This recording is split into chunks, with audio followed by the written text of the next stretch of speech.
नमस्कार, मैं शिवेंद्र मिश्र। मित्रों, 25 तारीख से नवरात्र प्रारंभ हो चुके हैं। इन नवरात्रों का महत्व बताने की आवश्यकता नहीं, क्योंकि जनमानस बहुत अधिक प्राचीन काल से ही हम नवरात्र मनाते चले आ रहे हैं। देवी की उपासना के लिए, शक्ति की प्राप्ति के लिए जो ये संधि काल में नवरात्र पढ़ते हैं, इनका बहुत अधिक महत्व है। यह नवरात्र के संबंध में एक विशेष प्रथा है, एक विशेष परंपरा है कन्या पूजन की। जी हाँ मित्रों, हमारा आज का विषय यही है। आज हम बात करेंगे कि कन्या पूजन से क्या लाभ है और किस प्रकार से कन्या पूजन करने पर हम अपनी विविध मनोकामनाओं की पूर्ति भी कर सकते हैं बहुत सरलता से। तो कन्या पूजन कोई नई चीज़ नहीं है मित्रों। हमारे जनमानस में माताएं बहुत समय से ही कन्याओं को आमंत्रित करके कन्या पूजन करती चली आ रही हैं। लेकिन हम किस प्रकार से कन्या पूजन करें, कौन सी वो विधियां हैं जिससे कन्या पूजन करने से ही हम अपनी मनोकामना पूर्ण कर सकते हैं, अपनी मनोकामनाओं की पूर्ति कर सकते हैं, आइए जानते हैं इस रहस्य को। तो कन्या पूजन तो बहुत समय से होता चला आ रहा है, लेकिन उसमें कुछ नियम हैं। उन नियमों का पालन ना करने पर भी कन्या पूजन का हमें पूर्ण लाभ प्राप्त नहीं हो पाता है। तो वो नियम क्या हैं, उन नियमों को जान लेना अति आवश्यक है। तो हम यहाँ कन्या पूजन के संबंध में आपको जो भी उपाय बताएंगे, उन सब में ये नियम आवश्यक रहेंगे। सभी उपायों में इन नियमों को ध्यान में रखना ही होगा, तभी आपको कन्या पूजन का लाभ प्राप्त होगा।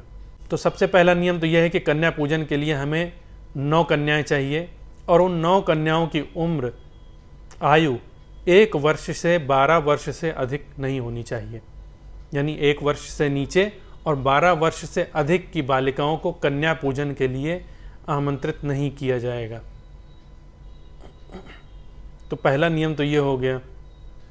दूसरा नियम ये हो गया कि यदि हम कन्याओं को आमंत्रित कर रहे हैं तो उनमें बालिका बुद्धि या कन्या बुद्धि नहीं होनी चाहिए, उनमें देवी बुद्धि से ही उनकी पूजा हमें करनी होगी। तो कन्याओं को जब हम आमंत्रित करते हैं, कन्या हमारे यहाँ आती हैं, तो कन्याओं को चरण प्रक्षालन करना होगा, यानी कन्याओं के पैर धोने होंगे। उनको विधिवत आसन देकर उनके पैर धोइए। पहले उनको गंध, अक्षत, रोली आदि से उनके तिलक करिए, उनको पुष्पमाला पहनाइए। उनको जब वो प्रसन्न हो जाएं तो उनकी आरती उतारिए। और ये सारा कार्य आपको देवी भाव से ही करना होगा। उनमें कन्या भाव या बालिका बुद्धि रख के यदि आप ये सारा कार्य करते हैं तो कार्य आपका निष्फल हो जाएगा। आपको ये भाव रखना चाहिए कि साक्षात देवियां ही हमारे घर में निमंत्रण स्वीकार करके हमारे ऊपर कृपा करने आई। तो इस प्रकार करने के बाद जो अभी आपकी सामर्थ्य है, भोजन, भोज सामग्री आदि जो भी आपने निर्माण किया है, एक बात यहाँ ध्यान में ये रखनी चाहिए कि कच्चा भोजन कभी भी देवी को नैवेद्य में अर्पित नहीं करना चाहिए। हमेशा पक्का भोजन ही नैवेद्य के लिए अर्पित किया जाएगा। तो पक्के भोजन से संबंध ये है कि पूड़ी, पुआ, हलवा आदि ये सारी चीज़ें, खीर है, ये सारी वस्तुएं जो हैं ये पक्के भोजन में आती हैं। और एक बात और ध्यान में रखेंगे कि हम बनी बनाई चीज़ें बाज़ार से ऑर्डर करके नहीं मंगाएंगे। आपने देवी को निमंत्रण दिया है तो अपने हाथ से ही देवी की सेवा करने से ही लाभ प्राप्त होगा। तो जो भी भोज सामग्री हैं अधिक से अधिक बनाएं, उत्तम से उत्तम बनाएं, जो भी आपकी सामर्थ्य है, लेकिन अपने हाथ से बनाएं। तो इस प्रकार अपने हाथ से भोज सामग्री बनाकर देवी को निवेदित करें, नैवेद्य अर्पण करें। जब वो कन्याएं नैवेद्य को पाकर, तृप्तिपूर्वक पाकर प्रसन्न हो जाएं, तो फिर एक कार्य और करना है, इसको भी ध्यान में रखें। प्रायः ऐसा होता है कि हम कन्याओं को भोजन कराने के बाद, नैवेद्य अर्पित करने के बाद, जब कन्याएं भोजन कर चुकती हैं तो उनको नल का रास्ता दिखा देते हैं कि जाओ बेटा हाथ धो कर आओ। तो भैया वहाँ बेटा नहीं है, वो उनको हमने देवी रूप में आमंत्रित किया है, तो देवी रूप में ही उनकी सेवा करनी होगी। उनको भोजन करने के बाद उनको वहाँ से उठने नहीं देना चाहिए। अगर वो उठें, अपने हाथ से हाथ धोकर आ रही हैं, तो ये देवी का अपमान है। कन्याओं को भोजन कराने के बाद आप एक पात्र ले लें, उस पात्र में ही कन्याओं को हाथ धुलवाएं। उस सब कन्याओं के हाथ धुलवाने के बाद एक बढ़िया स्वच्छ वस्त्र से, कपड़े से, तौलिए से उनके हाथ साफ करें। फिर अपनी क्षमता अनुसार जो भी वस्त्र, आभूषण, दक्षिणा आदि आप देना चाहते हैं वो सब कन्याओं को देकर आप उनको संतुष्ट करें और सबके चरण छुएं। साष्टांग दंडवत प्रणाम करने से देवी की कृपा प्राप्त होगी। देवियाँ आशीर्वाद देती हैं, कल्याण करती हैं। तो ये जो हमने आपको नियम बताया है, इस नियम से सभी कन्याओं का पूजन आपको करना होगा। तो अब कन्या पूजन की किस मनोकामना के लिए किस प्रकार की कन्याओं का चयन करना चाहिए ये हम देख लेते हैं। अगर आपके जीवन में कलह बनी रहती है, घर में कलह बनी रहती, वाद विवाद होता रहता है, घर में सुख शांति नहीं रहती है, शिक्षा का अभाव है, शिक्षा में प्रगति नहीं हो पा रही है, ज्ञान प्राप्त नहीं हो पा रहा, भक्ति प्राप्त नहीं हो पा रही, देवी की कृपा नहीं प्राप्त हो रही है, जिस कार्य में भी हाथ लगा देते हैं वही कार्य खराब हो जाता है। सोने को छू दें तो सोना भी मिट्टी हो जाता है। इस प्रकार की स्थितियां आपके जीवन में बन गई हैं। जिस भी कार्य के लिए प्रयास करते हैं उस कार्य में ही बाधाएं उत्पन्न हो जाती हैं। तो आपको ब्राह्मण वर्ण की 9 कन्याओं को आमंत्रित करके जो नियम हमने पहले बताए हैं उस नियम से देवी की पूजा करके, विधिवत सेवा करके, उनको भोज आदि पदार्थों से संतुष्ट करके, दक्षिणा आदि से संतुष्ट करके उनका आशीर्वाद प्राप्त करें तो जीवन में सुख शांति आती है, कलह का निवारण होता है, घर में प्रेम का माहौल बनता है, घर में शांतिपूर्ण माहौल रहता है। जिस कार्य में भी आप प्रयास करेंगे, जिस कार्य के भी लिए भी आप लगे हुए होंगे, उन कार्यों में आपको सफलता प्राप्त होगी और आपको जीवन के प्रत्येक क्षेत्र में आपको सफलता प्राप्त होगी, आपको उन्नति होती रहेगी। अब अगर जीवन में शत्रुओं ने घेर रखा है, शत्रु परेशान कर रहे हैं, वाद विवाद हो रहा है शत्रुओं से,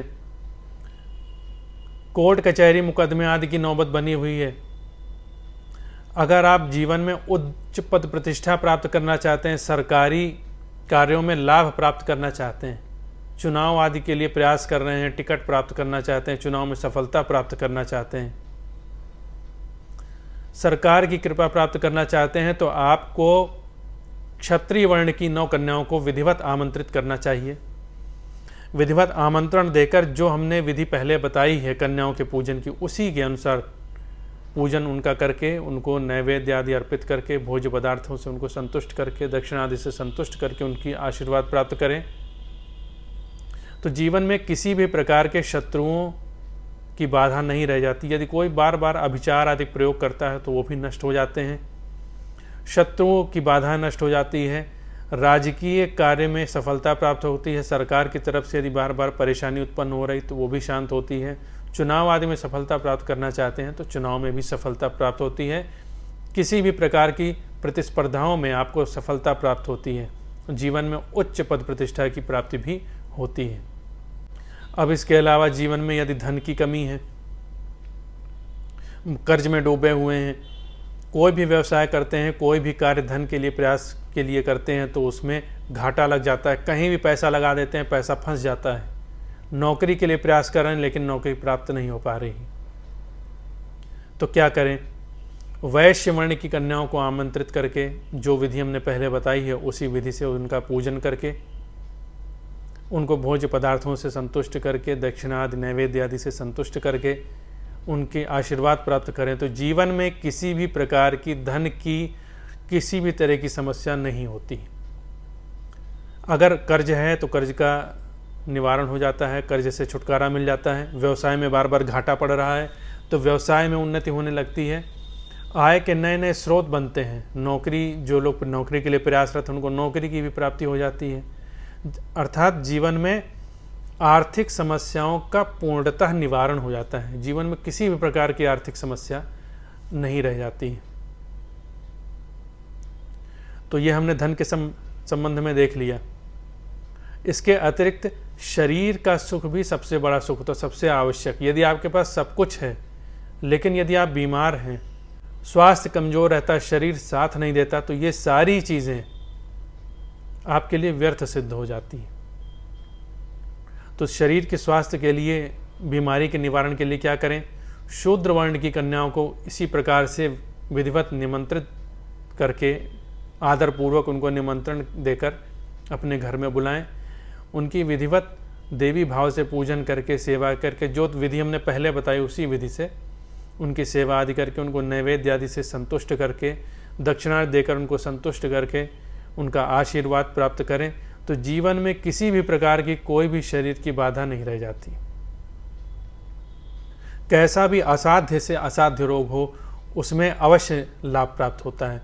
यदि कोई भी रोग है उसमें दवाएं नहीं काम कर रही, जैसे कई बार ऐसा हो जाता है कि लोग एलोपैथिक उपचार भी कर रहे हैं, होम्योपैथिक भी कर रहे हैं, आयुर्वेदिक पर कर रहे हैं, लेकिन किसी भी प्रकार की कोई दवा लाभ ही नहीं कर रही है, तो ये उपाय करके देखिए, आपको अवश्य लाभ प्राप्त होगा। दवाएं कार्य करने लगेंगी, असाध्य से असाध्य रोग से भी छुटकारा प्राप्त हो जाएगा, शरीर में बल बना रहेगा, शरीर निरोगी रहेगा, लंबे समय तक शरीर की कार्य करता रहेगा, साथ देता रहेगा।